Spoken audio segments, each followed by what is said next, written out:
une dans ce nouveau numéro de l'invité de la rédaction. Au Sénégal, l'enseignement privé joue un rôle important dans le développement économique et social, mais il fait face à de nombreux défis. C'est dans ce sens que la Fédération de l'éducation et de la formation organise le premier forum de l'enseignement privé sur le territoire. Et la dite organisation lance ses activités à Dakar et dans d'autres régions.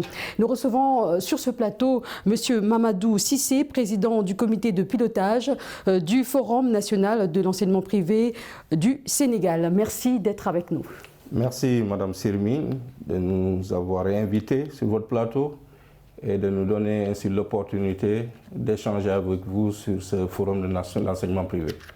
Très bien. Alors, la Fédération nationale de l'éducation et de la formation, dont vous êtes le président, organise le 25 juillet 2023 le premier forum de l'enseignement privé au Sénégal. Pourquoi vous avez décidé d'organiser ce forum maintenant? Ce forum est une opportunité pour nous, acteurs de l'enseignement privé, de nous parler, de communiquer. Depuis quelques années, nous sommes sortis d'une Covid-19 extrêmement éprouvante pour les entreprises en général et pour le secteur éducatif. Les difficultés des entreprises éducatives se sont accrues. Et face au déficit de communication entre acteurs, et surtout entre acteurs et l'État, qui est notre premier partenaire en matière d'éducation, nous avons pensé qu'il fallait organiser ce forum pour discuter éventuellement des problèmes et des solutions préconisées pour le développement de l'enseignement privé, qui aujourd'hui est un pan extrêmement important du système éducatif sénégalais, qui représente aujourd'hui 30% des effectifs scolarisés, aussi bien dans du préscolaire au supérieur. Et parfois même on nous parle du supérieur de 40%. Donc c'est un pan extrêmement important que nous ne pouvons négliger, et il est important aujourd'hui qu'on tienne. Et je précise que c'est le premier forum que nous organisons, et ça donnera l'opportunité à tous les acteurs et à tous les partenaires de pouvoir échanger sur nos problèmes et comment mieux accroître la prestation de services éducatifs. Vous insistez beaucoup sur les problèmes, les difficultés. Quelles sont justement ces difficultés que vous rencontrez? Alors, ces difficultés, elles sont de plusieurs ordres. D'abord, c'est sur l'arsenal juridique, l'environnement même juridique qui fait fonctionner les établissements privés. Nous savons qu'il y a une grande prolifération depuis les années 1994, l'adoption de la loi de libéralisation qui a permis un accroissement des structures éducatives privées. Donc depuis 1994, les lois et règlements qui régissent l'enseignement privé sont de vigueur jusqu'à aujourd'hui. Et il est important que ce sous-secteur aussi important soit mieux accompagné par les politiques publiques. Ça, c'est d'un. Nous avons des problèmes de fonctionnement sur le financement de l'enseignement privé. Déjà, nous constatons que la plupart du financement repose sur les familles. Et aujourd'hui, le débat que nous comprenons, c'est sur l'essoufflement même de ces capacités de ces familles à pouvoir supporter les dépenses d'éducation. Il est important aujourd'hui que nous puissions discuter de comment mieux accompagner ces familles à prendre en charge, parce que quand même ce sont des Sénégalais qui ont fait le choix de venir inscrire leurs enfants dans l'enseignement privé. Il est important que nous puissions discuter de tout ça pour permettre à ces établissements de mieux prendre en charge les dépenses liées à l'éducation et assurer ainsi la qualité, comme le souhaitent et les parents et l'État. Justement, l'État sénégalais a octroyé des subventions à certaines écoles privées. On peut se dire que c'est une bonne nouvelle. Si vous rencontrez des difficultés, que parallèlement, l'État sénégalais a quand même octroyé des subventions à certaines écoles, nous pensons que c'est quand même une avancée. Vous savez, la subvention, il est vrai que l'État a octroyé une subvention aux écoles reconnues. Aujourd'hui, si nous prenons la proportion d'établissements privés qui existent, nous sommes à peu près 3500 établissements. Et ceux qui bénéficient de subventions donc reconnues par l'État ne sont que 497, moins de 500. Donc vous voyez que la proportion est très faible par rapport aux autres établissements qui ne bénéficient d'aucun type d'accompagnement. Et même cette subvention, nous la considérons assez faible, même si l'État a, l'année dernière, depuis la Covid, quand même fait une augmentation d'1 milliard sur la subvention qui était de 1,2 milliard. Alors, mais nous pensons qu'aujourd'hui, les dépenses d'éducation sont extrêmement lourdes. Le système éducatif est beaucoup plus exigeant en matière de qualité et qu'il faut mieux accompagner les établissements privés.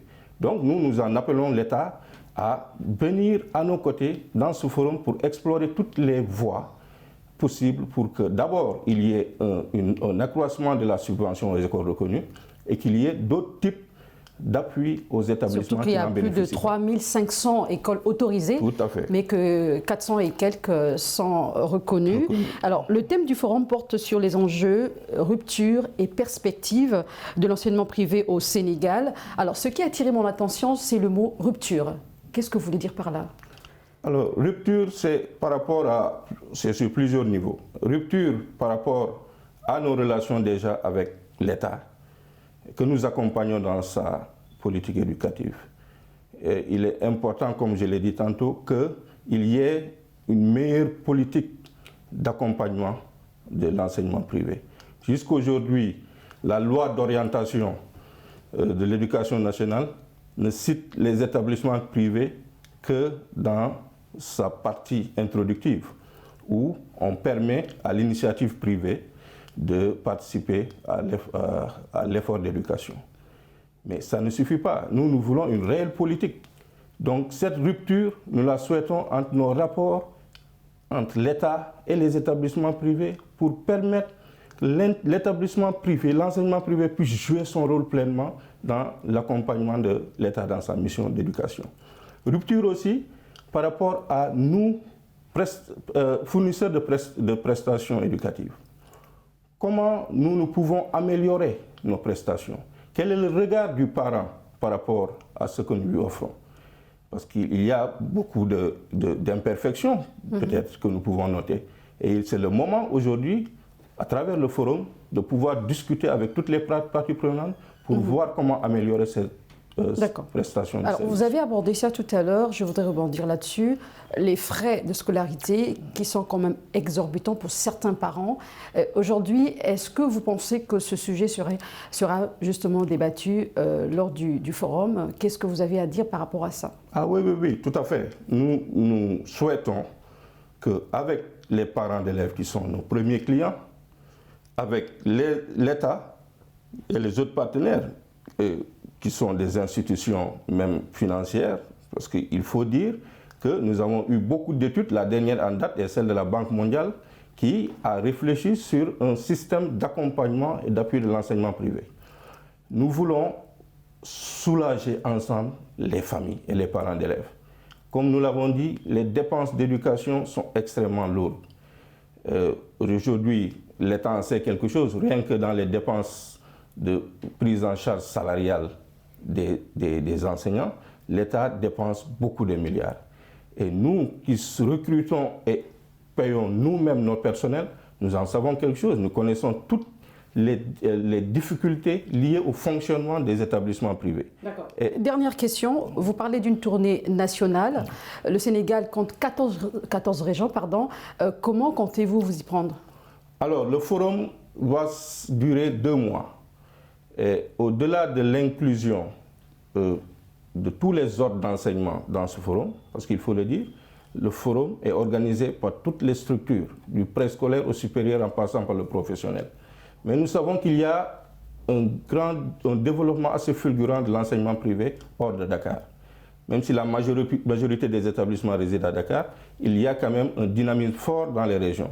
Et aujourd'hui, nous pensons qu'il faut aller vers ces régions, vers ces localités où il y a un fort développement de l'enseignement privé pour discuter des problèmes et voir en fonction de leur réalité les solutions que nous préconisons. Très bien. Alors nous sommes arrivés à la fin de cet entretien. Merci beaucoup d'avoir répondu à nos questions. Merci beaucoup.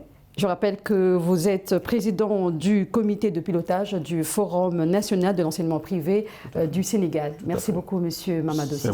C'est moi. Merci. C'est la fin de ce numéro de l'invité de la rédaction. Merci de l'avoir suivi. On se dit à très bientôt sur Média.